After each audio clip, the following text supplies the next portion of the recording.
Jazz Notes podcast. I'm Ben Anderson. I'm Chandler Holt. It is March 10th. Very happy Monday to you if you're listening on Monday, Tuesday, Wednesday, whenever. We appreciate you listening. As always, find us on Twitter at Ben's Hoops and Holt Sports. You can also find us at Blue Sky with those same handles. And as always, read us at KSLSports.com. What we like to do on this podcast, if you have listened before, though it seems like a lot of you have, appreciate you returning. We'll go through the week that was for the Utah Jazz. Any quick news and notes? There weren't a ton for the Jazz this week. I don't think so. We'll look at the upcoming week for the Jazz, what these 4 games hold, give you an update on the standings, and get to the mailbag. Yeah, I'm trying to rack my brain. Was there a whole lot of Jazz news? I don't think so. I think the only kind of news happened in one of the games, which was Walker Kessler nearly. We'll talk about that when he had the crazy game, tied the Jazz record.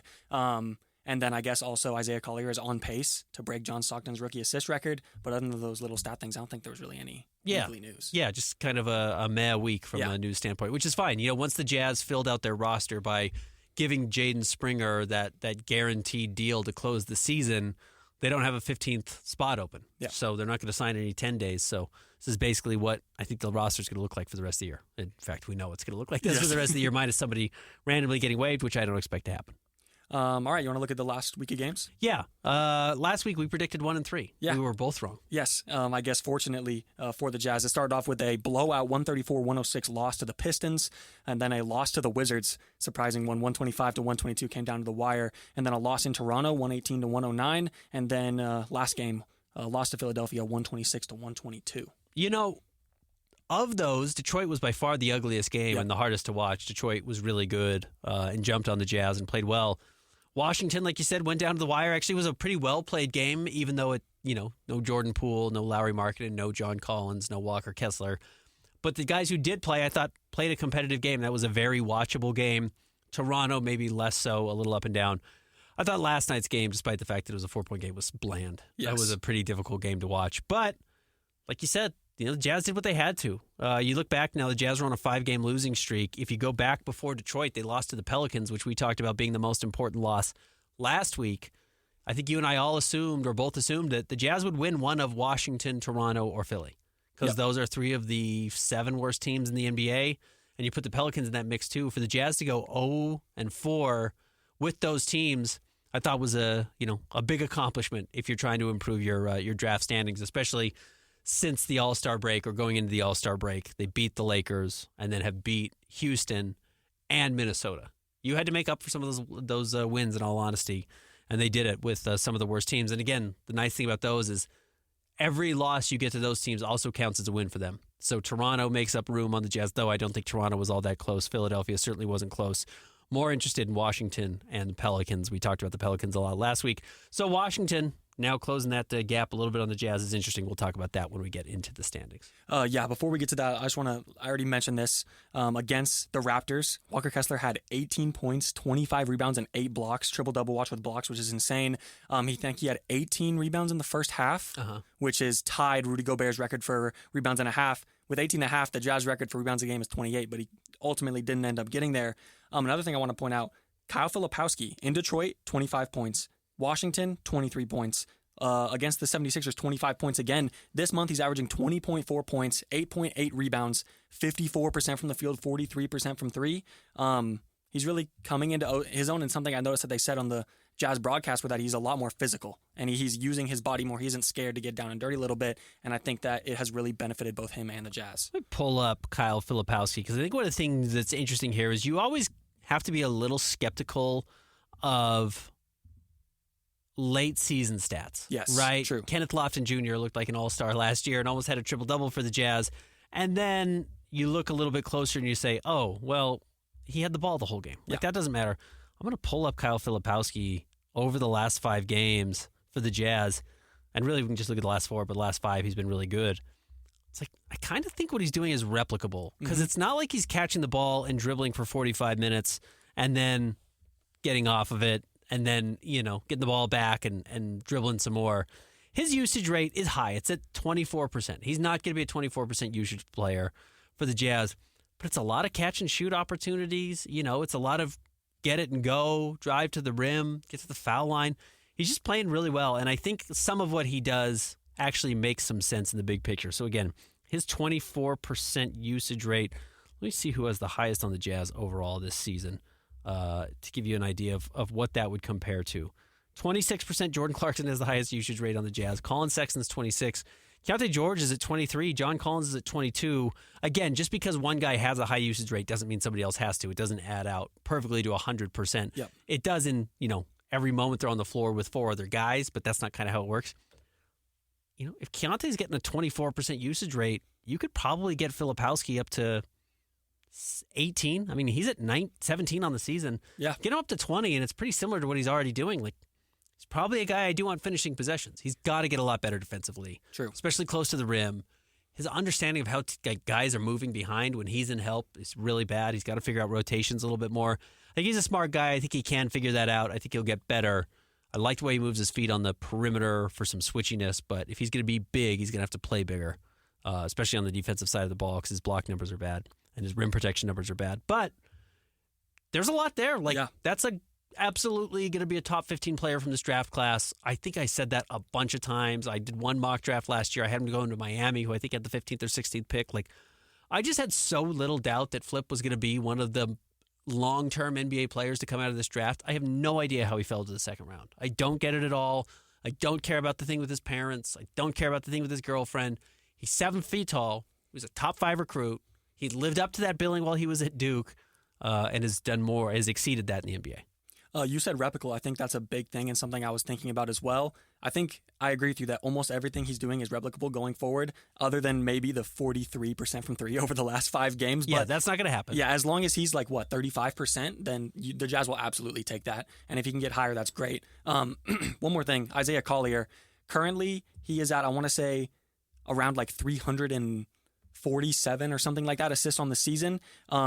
He's 68 assists shy of John Stockton's record, which means he needs to average 3.8 assists per game over the last 18 games. Which he averages 9 a game as a starter. So, he should get there with room to spare. Yes. Honestly, he could get there with 7 or 8 games left in the season.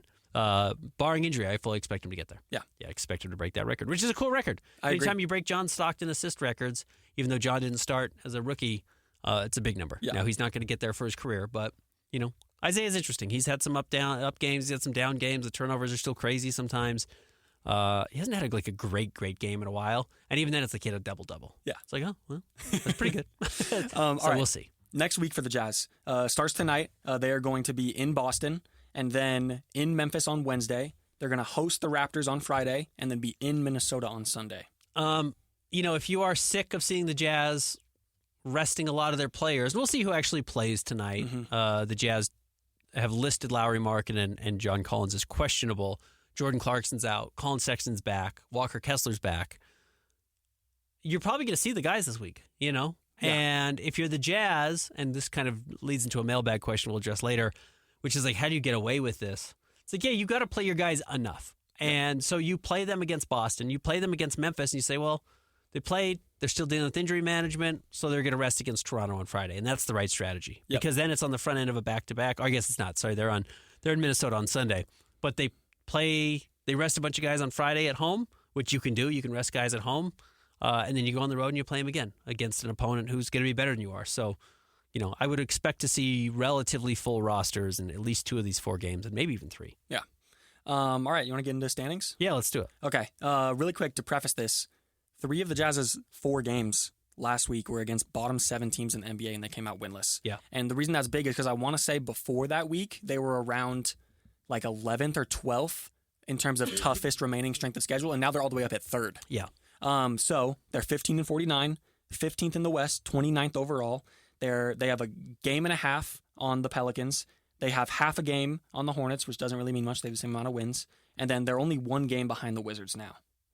Yeah, that's crazy that Washington's caught up that much, but they lost to Washington. They still play them once. Yep. So, the Wizards are doing this thing where their veterans are out there. Chris Middleton's playing, Marcus Smart's playing. They're playing a little bit better basketball. I will not back off my belief that I think the Jazz are going to finish with the 3rd worst record. Okay. I think it's going to be really hard to catch Washington, even that 1 game. But you do have the toughest schedule remaining, which gives you some pathway.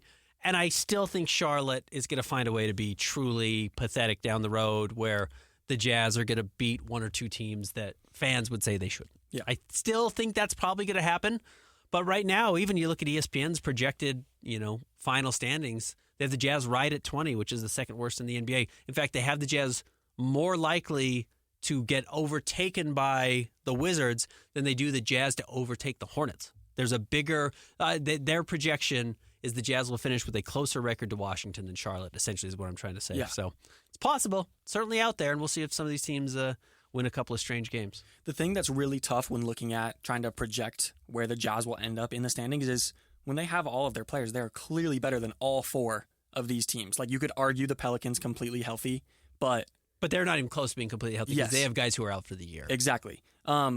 So it's really hard to say. It's like, can the Jazz really sit all of the people they've been sitting for the last 18 games? I don't think they'll do that. Of course, like, I believe John Collins and Larry Markkinen are questionable to play tonight against Boston, and Jazz probably don't really have a chance against the reigning champions, but it's just tough to predict because you don't know who's going to be out there every night for the Jazz. But with that said, I do think with the game and a half advantage and being so close to the bottom two, I think that Jazz are on their way to be a bottom three team. Which is where you want to be. Yes. That gives you the best odds of winning a top four pick. Yep. That they're tied with the top 1 and 2 teams.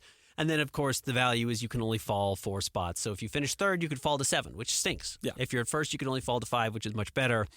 The nice thing is, again, going back to Tankathon, Washington has the 6th easiest schedule remaining. Like, Washington, unfortunately, if you're a Jazz fan, they've played all their games against Charlotte already. Yes. You would love if they had 4 games left because that means those, there's going to be a total of 2 wins or 4 wins split between the 2 teams, and ideally maybe 2 each. But they don't. Yeah. They have the Jazz left, which is a big one. They have Toronto twice. They have Brooklyn. They have the 76ers twice. Then they have Chicago and Portland. Chicago and Portland are both trying to make the playoffs. Yeah. At least the play-in tournament. So those aren't necessarily the easiest games, but 6th easiest schedule for Washington. They could accidentally sneak in a game. And, man, if they beat a Sacramento or they beat a Indiana or something like that, then, yeah, that's your pathway to the Jazz finishing with the worst record in the NBA. Yeah, and I think that you're really just hoping for the Wizards to win one of those Toronto games, one of the Brooklyn games. But at the end of the day, it's the Wizards are the worst team, so you just have to wait and see. Charlotte, by the way, the 12th most difficult schedule or easiest schedule remaining. Okay. So, like, a lot easier than the Jazz. The Jazz have, again, as you mentioned, the 3rd easiest schedule. I'm getting close, not there yet, but I'm getting close to being comfortable to write off the Pelicans as someone the Jazz are going to catch. Yeah. Unless they were to lose out, which they're not going to lose 17 games in a row, they're 2 games back of the Jazz. I think it's going to be hard for the Jazz to overtake them. The other thing I should note really quickly, Washington has 20 games left. So they've got more games. The Jazz only have 18 left. That just gives you more opportunities to win. Yes. Honestly, at this point, the more losses you've accrued, the fewer wins you have, and the fewer games you have left to play is good. You want to run out of real estate so you don't accidentally win a couple of games. Washington has a little bit more real estate on their schedule left over. So that's kind of interesting. All right, time for a break. Do you want to look at their schedules coming up? Did we talk about these yet? Yeah. You've done all the work. Yes. Upcoming for the Pelicans, again, this is all up until we record again next Monday. The Pelicans are going to host the Clippers, host the Magic, and be in San Antonio. Those last 2, I kind of bet they win one of those. Yeah. San Antonio's tanking because they're trying to get a new draft pick. And then Orlando's just awful. Been rough They're just recently, really rough. They're in bad shape. And it's at New Orleans. So 2 of those games being in New Orleans and then the one on the road at San Antonio, I bet they win at least one of those games. For the Hornets, 4 straight road games in Miami, in Atlanta, in San Antonio, and then in LA against the Clippers. Probably over, but like Miami is 4 or 5 games below 500. Atlanta's trying for a playoff spot, but they are 4 games below 500. As we just mentioned, San Antonio's trying to tank. There could be one of these random games where like, oh, weird, everybody sat. I was about to say, the Jazz have done. I would not be surprised if the Spurs start sitting De'Aaron Fox or some of these other players. Yeah, absolutely. The season, so. And then the Clippers will be a loss. But the Hornets could win one. Hornets could absolutely sneak one out there, especially because you and I think we haven't made our prediction. I think the Jazz probably go winless this week. I was going to say that, yeah. I think the Jazz are going to lose to Toronto. Yep. And then Wizards. Wizards, again, 4 straight road games for them as well. In Toronto, 2 back-to-back games in Detroit, and then in Denver. I guess your only hope is at Toronto. Yeah. That they would win that game. Yep. But they're going to lose both to Detroit, who's playing well, and the Nuggets. It's kind of hard to say because when teams have these back-to-back games against the same team, a lot of times they figure something out, try something new, but it's the Wizards. So I think I agree with you, 0-2 in those games. We're going to take a quick break. When we come back, we'll get your mailbag questions. Stick around. More Jazz Notes coming up next.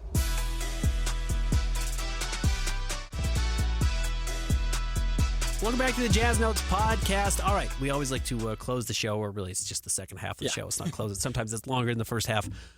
We talk about the mailbag. You guys send in your questions on social media.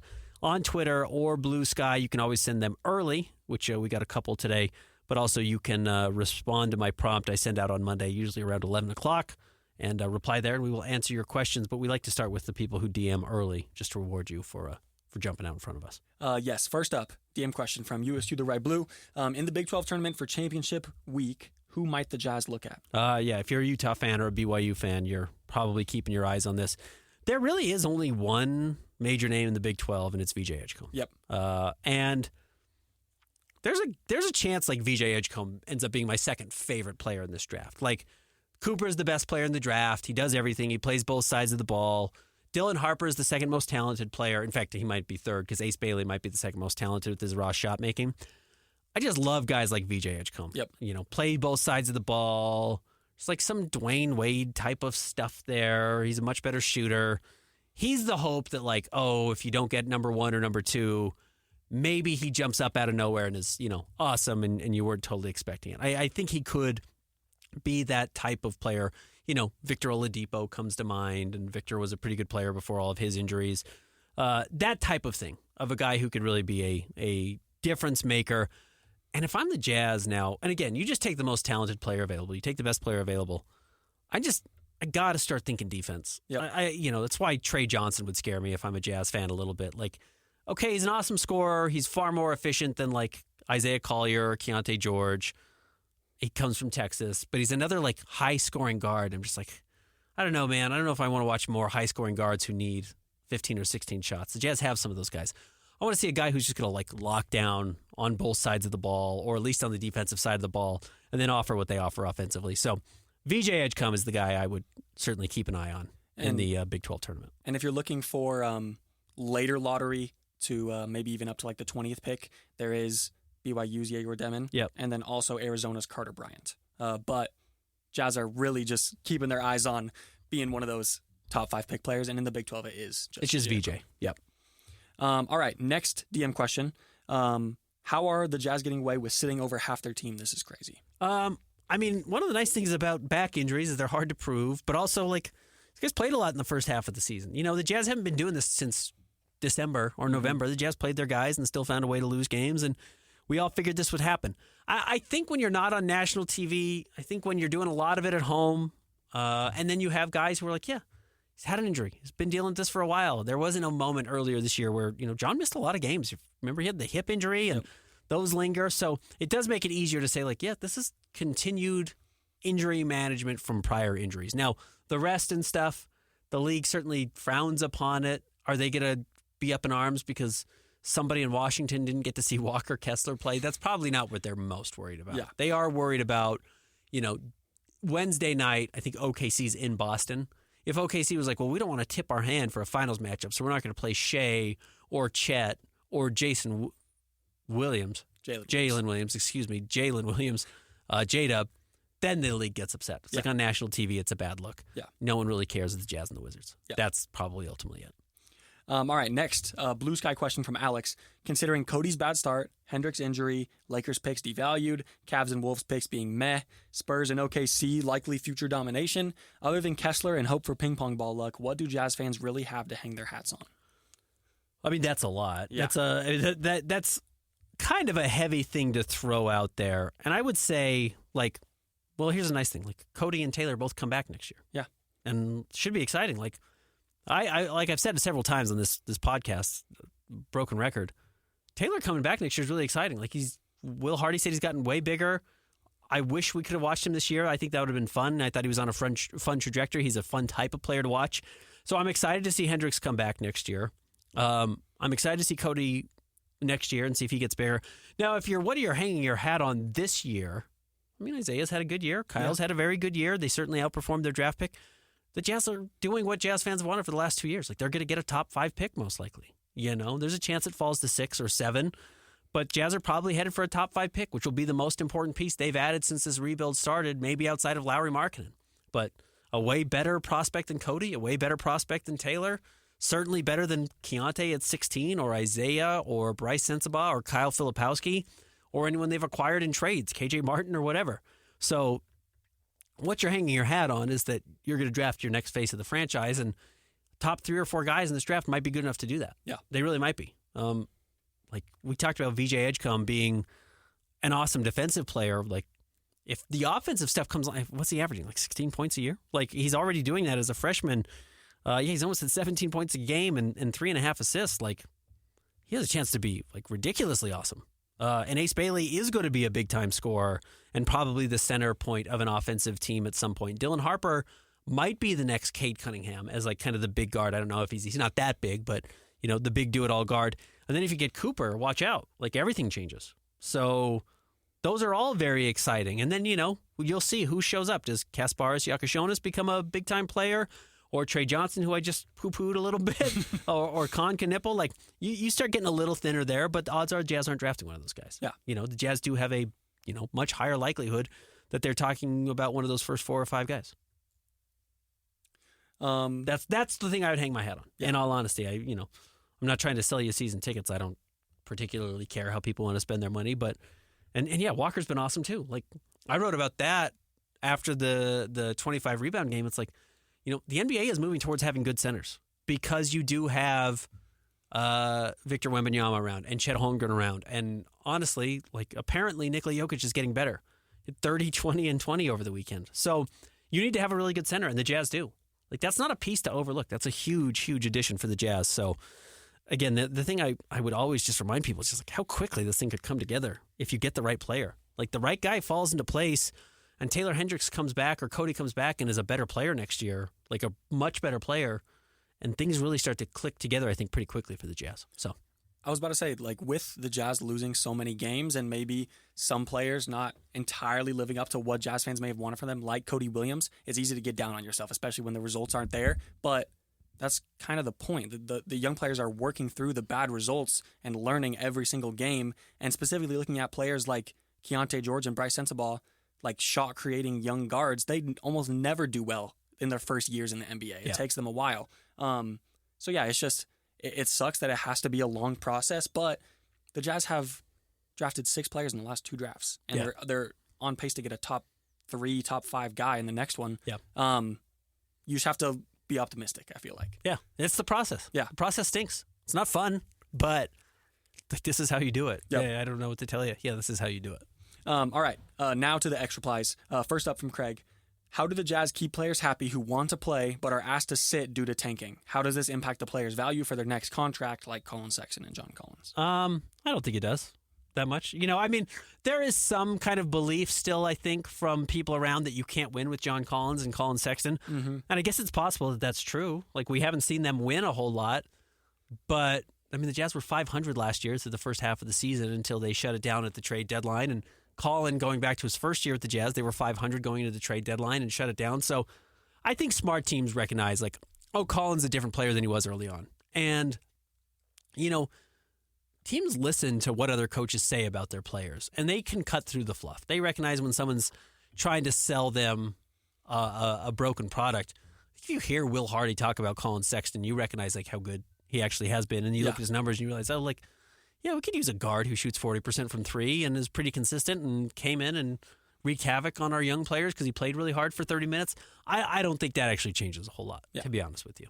And the guys are only as good as they are. Like, John Collins isn't an all-star, neither is Colin Sexton. They're good players. They're high-level starters, I think. They're probably above average starters, but, I don't think anyone expects them to be more than that. I don't think anyone thinks they're below average starters, though. Yeah. All right, next up, Jazz Time Jones. Lowry question for you. Above or below 50% chance he is traded this offseason? Draft obviously pushed decision some. Feels like Jazz need to tank in 26 as well. I don't know about that. They could. Yeah. But I would say below 50%. It's just hard to trade players. It's hard to trade big-name players, Especially big contract players. Too. Again, the number of things we thought we knew the Jazz were going to do over the last 2 years that just haven't come true at all, it's hard to make projections. Like, again, I never would have projected the Jazz make 6 draft picks in the last 2 years, and they did. Yep. When they're all on the team. And then I thought they would have traded one of John Collins, Colin Sexton, or Jordan Clarkson, the trade deadline. They didn't. So, the idea of, like, we know what's going to happen, I think the Jazz are patient. I think Danny Ainge is smart. He recognizes, like, hey, if I'm not getting a good deal, I'm not going to sell. What's the urgency? Yep. All these guys are under contract next year as well, so there's no real push. And Lowry's deal is only going to look better and better as long as he doesn't significantly regress. And back to our last question of, like, do guys sitting, do teams like lose faith that they're good players? Like Lowry's having a down year this year compared to his last 2 seasons. I don't think suddenly people are like, Lowry's a bad basketball player. Yeah. It's like, no, they watched the last 2 years and they remember, engaged, trying to win, Lowry's got a different approach and he plays better. And they're not trying to win right now, so he's not approaching it that way. So I would bet against it, but not zero chance. You know, they almost traded him last summer. So, and that's the thing. Looking at all of these top 4 guys in the draft, I think Larry Markin and Colin Sexton would be great complementary veterans for their development, whatever player it ends up being. So I think there are positives to keeping Lowry and all of these other veterans around for longer. Yep. Next up, Jeremy Fairbanks. Any idea when we'll see the actual Delta Center renovation plans? And then he also asked, any rumblings on what the new City Edition jersey will be? Sky blue. Haven't heard anything on the City Edition jerseys. Again, as I've told you, what I have heard is they're going to do the wall. You know, the wall of sound that exists with the Clippers behind only one of their stanchions. It's not both sides, right? It's only one side of their arena. But my understanding is the Jazz basically have to have 2 of those. They have to have 2 really steep walls right behind the basket for fans to be able to see the hockey play. And they're not going to blow out the whole arena. So you can see it from the sidelines, you know, but you can't see it from the ends of the arena. So it's going to be super steep. And they're going to blow out one side this summer, and they're going to blow out another side the next summer. And Ryan Smith was on our station. I think he said 2 or 3 years. Yeah. Originally, I had heard 2, and then it sounds like it may go into 3. But I may have just been kind of messing up when the actual year started. Yeah. You were counting.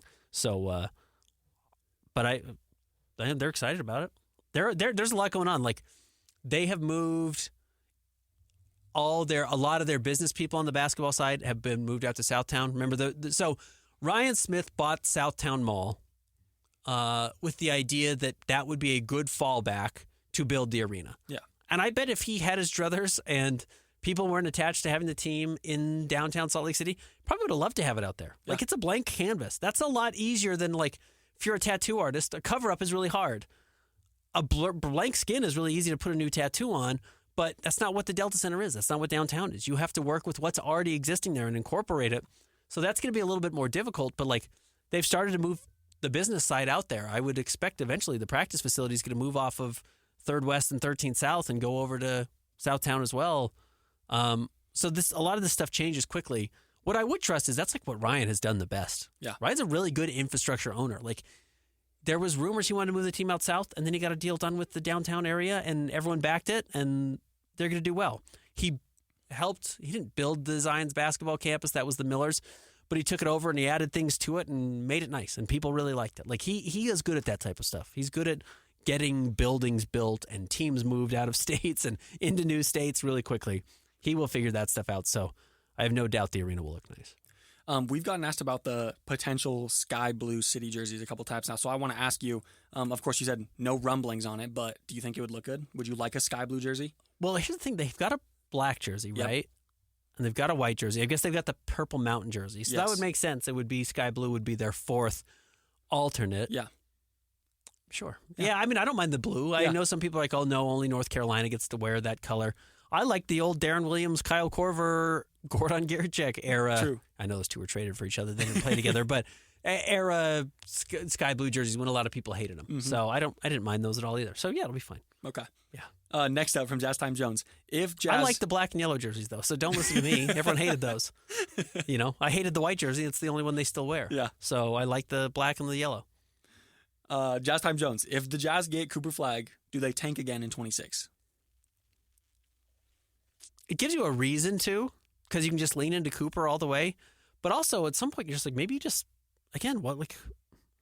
I'm not trying to pretend I'm an optimist about it, but I'm not a pessimist. It's just like, what if you don't get the right offer for Lowry and then you put Cooper and Lowry out there together and John Collins or whatever and Colin Sexton and 1 or 2 of your young guys plays well, Taylor Hendricks or whoever, Cody or Kyle.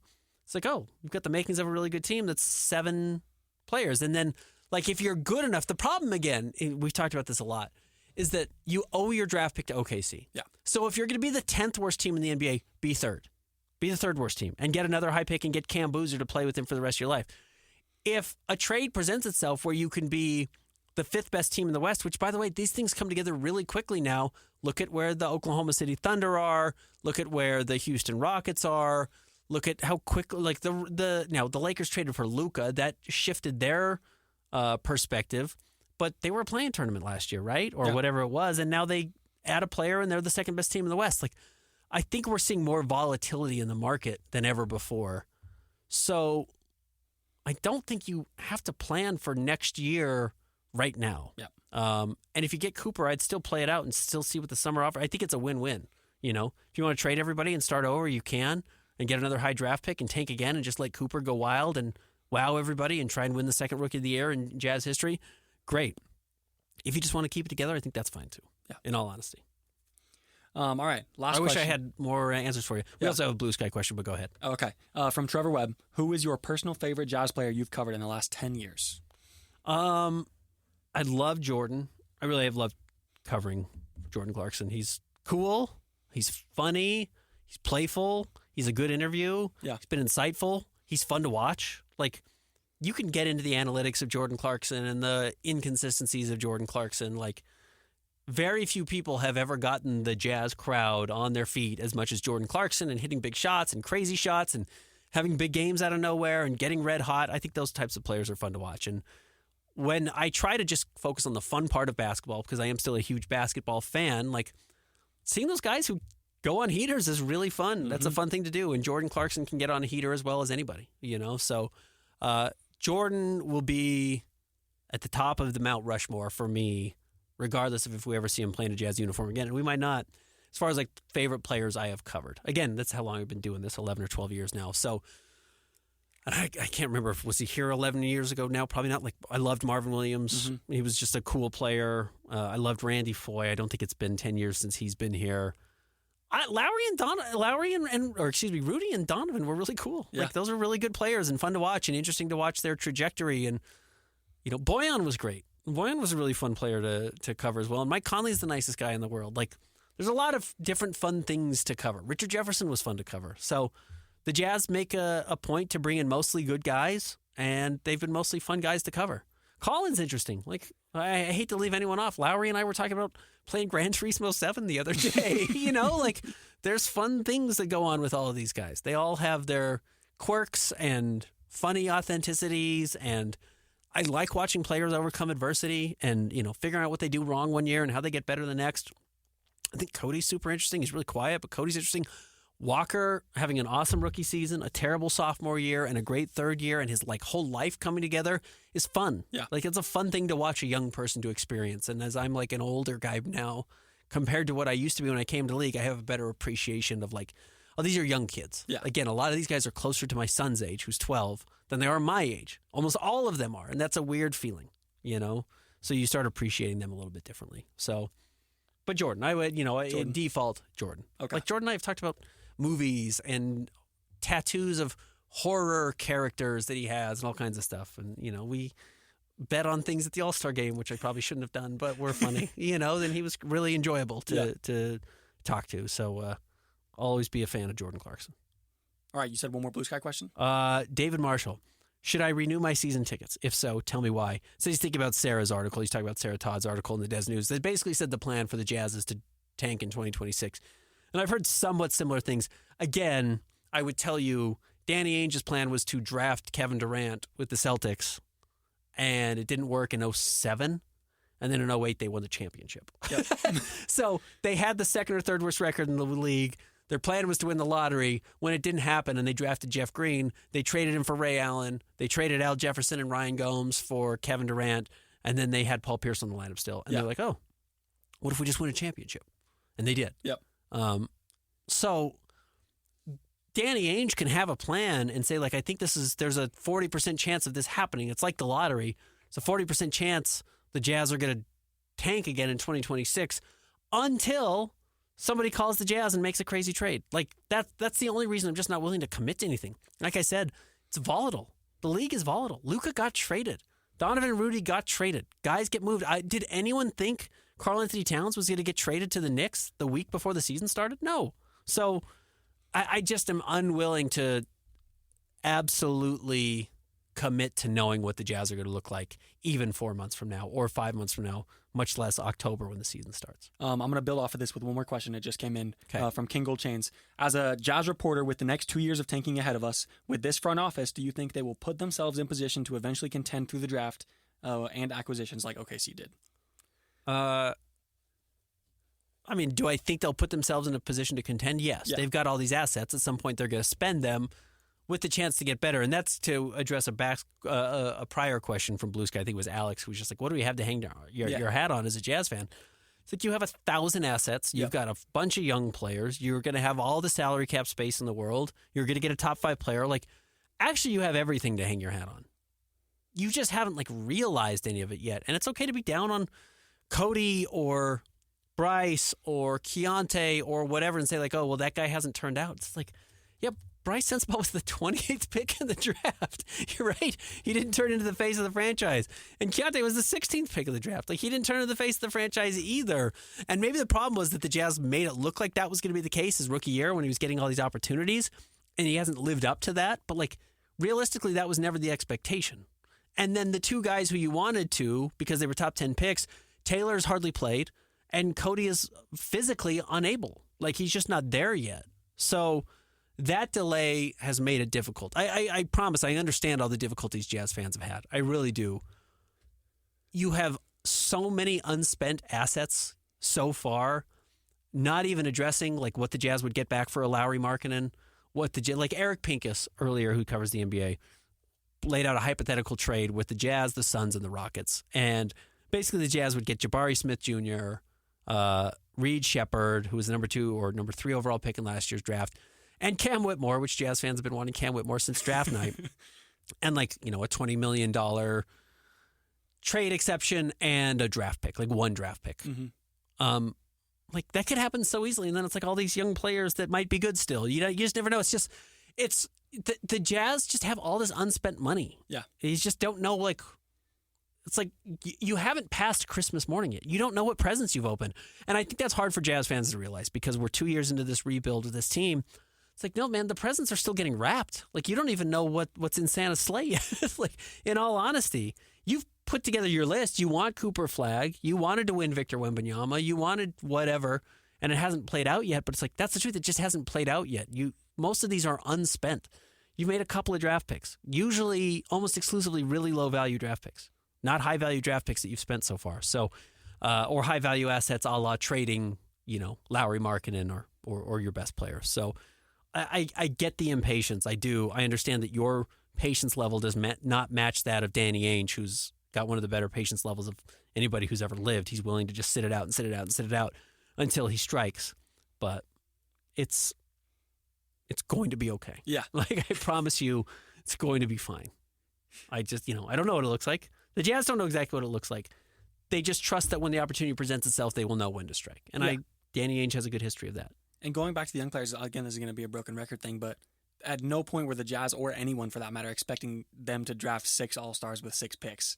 Like, you look at some of the best individual drafts. You have, ironically, the Mavericks taking Luka and Jalen Brunson on one night. You have a couple years ago, OKC taking Chet Holmgren and J-Dub on one night. But there's 6 players. And if you get 2 high-level starters, 1 quality role player, and then the other 3 are duds, that's still a great performance over 2 years of drafting. Because, like you said, a championship team, you're probably only playing, 8 players? Yeah, right. So, yeah, it's just about being patient, which we have said multiple times. And I get it's hard. Yeah. And if you're talking about, like, spending money on season tickets, like, that's your thing. You know what I mean? Like, I have a hard time telling anyone how to spend money. Like, yeah, don't do it. Yeah. If I don't care if they're the favorites to win the title, like, don't buy season tickets. Like, I don't know. They might not win. If you're going to be disappointed if they don't win, odds are no one's going to win. Yeah. Like, you're a safe bet betting nobody's going to win the championship than betting one team will. Yep. Especially in today's NBA where we've had 6 different champions in 6 years. Yeah. So, all right. Sorry for meandering there at the end, but I do think that's the difficulty of the process for the Jazz. And once the right piece falls into place, it will all start to make sense. It just hasn't happened yet. All right. We will be back with you again next Monday. Find us on Twitter at Ben's Hoops, at C Holt Sports, Blue Sky as well. And thanks for subscribing to the podcast. We'll be back next week.